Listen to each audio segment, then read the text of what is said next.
everyone, welcome back in. It's another episode of the Wobcast 2.0. It's yours truly, Wobby, joined by my partner and co-host Gyles, together in person in Dallas, taking in the NFL draft, watching what the Vikings did. It's a long story, and we'll tell you more about it, but we took in what the Vikings did in the draft, and we like what we saw. My, oh my goodness. You could make an extreme argument that we got the two best high-value players at the respective positions at an extreme value. My gosh. So we talked about this thing many times, Gyles, where it's like, who do you like? You like Jaden Daniels. You like we never really talked about Caleb Williams because we all knew he was going to the Bears. Yeah. So it's all about Drake May. It's all about J.J. McCarthy, Jaden Daniels, maybe someone like Bo Nix, whatever. Yeah. No matter how you slice it, though, it was those guys. And, yeah, you may or may not be convicted about one of them, but you have to admit there's a chance you'd be wrong and the other guy would be good. So no matter how you slice it, J.J. McCarthy was in there, right? Yep. One of the 4 or 5. And there is really no debating that Dallas Turner was 1 or 2 for pass rushers. Absolutely. Most important position in the game, quarterback. So it would stand to reason then that the next 2 most important positions are the ones who protect the quarterback and the ones who attack the quarterback. Yeah. So the Vikings get a premium guy at quarterback and a premium guy at the one who attacks the quarterback. Yes. I just don't know, honestly, how you could give them anything other than an A minus, B plus for this. And that's not purple shaded glasses. The Lions have a stranglehold on this division. The Packers are on an ascending arc, and they were ready to run away with the NFC North to make it a 2-team race. Yeah. And the Vikings said, hold on a minute. Yep. Hold my beer. They get J.J. McCarthy and Dallas Turner, man. Yep. I mean, I'm not crowning them champions. I'm not trying to get too excited here. Yep. But I think if you're a Vikings fan, and look, I'm from Minnesota. I was with the club for 15 years. I'm rooting for them, whatever. But I really, truly am a neutral observer. Yep. And I'm admitting you have to be excited about what transpired. Absolutely. If you are anyone that's involved in the value side of the NFL draft, you could not argue with the fact that the Minnesota Vikings have the best value picks in the entire NFL draft. When you look at J.J. McCarthy, there's a lot of people that had him much higher on the board than what he went in terms of order of quarterback. Yeah. I know some people that had him number 1 in terms of number of quarterbacks in the NFL draft. Now, obviously, Byron Murphy II, who I was very, very high on, went 16th to the Seahawks. We got the best next defensive player. We got the best edge rusher in this year's NFL draft, and it went at 17. Yes. I believe, according to PFF, maybe there was a 3% chance that Dallas Turner made it to 17. There was essentially a 0% chance that he fell that way. So the fact that we were able to grab him at that late of a round shows how great the Minnesota Vikings had planned this and schemed this out ahead of this draft. So the Vikings get a franchise quarterback, a quarterback who may or may not work out. We don't know, but a guy who you can legitimately say they're trying to be their franchise quarterback at 10. Mm-hmm. They didn't have to sell the farm. They didn't have to give up 2 first-round picks, 3 first-round picks, a bunch of picks to go and get him. They stood there at 11 and let him come to them. Yep. Now, I do believe what happened is the Jets got on the clock at 10. The Vikings were at 11. The Broncos were at 12. Both those teams, the Vikings and Broncos, wanted a quarterback. Yep, and they both got on the horn to the Jets and said, we want to come up. And the Vikings won that bidding war and made sure they got the guy. Mm-hmm. Now, we will never know if they wanted Drake May or J.J. McCarthy and in what order. We will never know that. Yep. But it doesn't matter. Yeah. Because all that matters now is, will J.J. McCarthy prove them right? Yes. So I really don't care what they say. He was our guy the whole time or not. I don't care. What matters is they have him. Yep. And can you think of a team more equipped to help a rookie quarterback succeed than the Vikings? To be honest, when you think about both of the players that we picked this round, I don't think there's a better team to pick to help either of those players. When you think about Brian Flores and what he can do with Dallas Turner, I'm just saying this right here, right now. The NFL better be look out. In a very regretful posture that they let Dallas Turner go to Minnesota.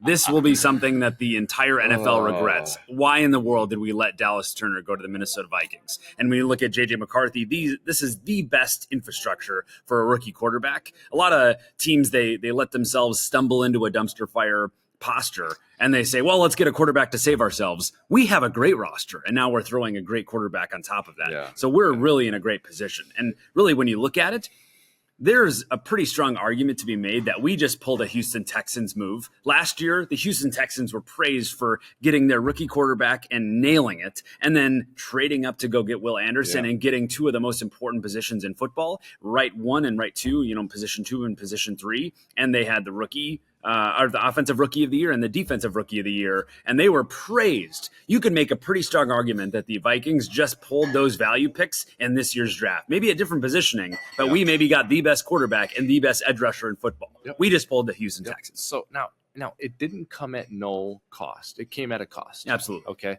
The Vikings don't have a pick on Friday. Today. Those are details that may or may not be important. Okay, that's not great.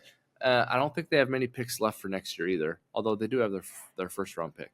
So, it comes at a cost, but it's not like they went out and got a running back and a safety. No. Right? They got a quarterback and a pass rusher. So, we don't know if it's going to work out, but they gave it one hell of a try if it didn't work out. And it might work out. So, bravo to them. And look, honestly, I think there were some tense moments there in the top 10. Oh, my gosh. Because no one was trading. We all thought the Vikings were a team that was going to trade up to 3.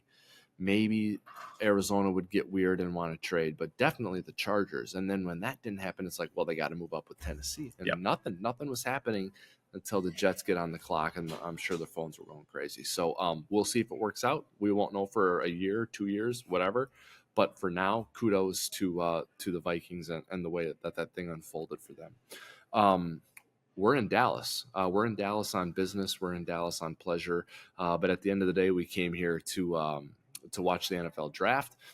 We got a tour of the Star, which is the Dallas Cowboys practice facility, thanks to our friend Mike Zimmer. So thank you, Coach Zimmer, for showing us around the facility. A pretty fun experience overall today, Gyles. If you look at the universe of our day, waking up in Minneapolis around, I don't know what time you got up, but I was up at like 4 something. Getting to the airport for a 7 o'clock flight, flying to Dallas, seeing Coach Zimmer, seeing the Star, going to a nice steak dinner, and then watching the draft from the plaza at the Star. Really a fun day. Absolutely. We got a tour of the war room. I mean, on draft day, that is the place you want to be. There's iconic images throughout history of Jerry Jones making historic picks from that room. So when you see the highs of the draft room from our day, and then you see the lows of Kirk Cousins, you're just getting rolled over by Michael Penix Jr. Pour one out for Mr. Kirk Cousins over there in Atlanta. It's been an interesting day for sure. Now, that was an interesting moment, wasn't it? Oh, my gosh. That was a surprise completely out of left field. I remember – what happened there for us was the draft fell the way it did in the top 3. Pretty predictable. Arizona stuck and picked Marvin Harrison Jr. We thought maybe the Vikings would come up to 5. The Chargers stay there and take someone. Then it was the Giants at 6. We're crossing our fingers that they don't take a quarterback, and they didn't. They took a receiver. And at that point, I'm like, I gotta go pee. So I went in. I went inside. And by the time I came back out, the Falcons had taken Michael Penix Jr. I come out, Gyles and I are just like, what? Oh, my God, can you believe that? And it the way it unfolds, the Vikings end up getting their guy. The Michigan man comes to Minnesota. But, our guy, Kirk Cousins. Man, I mean, you could make a pretty strong argument that he just got reverse RG3'd. Yes, that's right. Which he was involved with by the way. Yes, absolutely. Yes. I don't think he should be worried. I don't think Kirk should be worried. We actually talked about this in many episodes, Gyles, of the Wobcast 2.0, where it's like, should the Vikings, while Cousins is under contract, should the Vikings draft a quarterback so that there's no pressure for him to come in and start right away? He can sit behind a perfect mentor. This is a consummate professional. This is what Atlanta is doing. And now I've seen a lot of criticism about this move. by people. And I just think that's short-sighted. The draft is about foundation and planting seeds that sprout over time. Mm-hmm. The draft is not about who can help us win right now, because it is rare that you can find a 20 or a 21 or a 22-year-old who's going to come into this league and cause you to win games that you otherwise weren't going to win. Yeah. Yes, the Atlanta Falcons have holes on defense.